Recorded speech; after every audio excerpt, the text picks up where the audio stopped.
A former national president of the Pentecostal Fellowship of Nigeria, Pastor Ayo Oritsejafor, says most people who claim to be pastors or men of God are not, as they were not called by God in the first place. Oritsejafor expressed displeasure over how these men of God have now turned the church into a business center and living flamboyant lives, stating that the development was the reason kidnappers now see the church as a place to make money. In a recent chat with The Punch, the outgoing president of the Christian Association of Nigeria, CAN, said, "The problem we have in the church is that a lot of these pastors are not men of God as they were not called.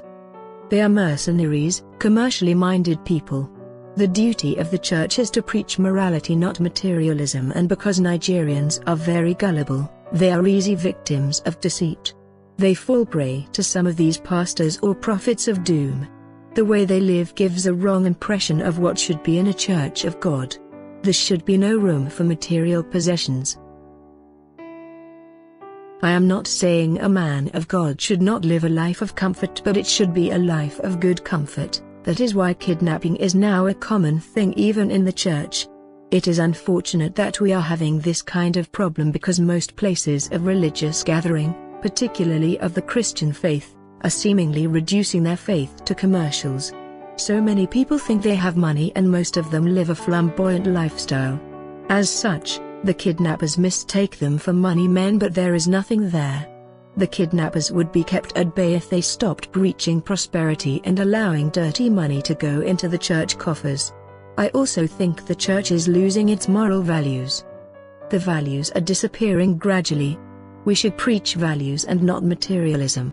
I think the churches themselves should look inwards and correct the poor impression they are giving people outside that there is money in the church, whereas there is none, he stated. On his opinion on the Kaduna State Bill against public preaching, Oritsejafor said Governor Nasir El-Rufai had seemingly taken the wrong step. Oritsejafor said, he should call a meeting of all the stakeholders in that state with respect to religious activities before rushing to the state assembly for any bill.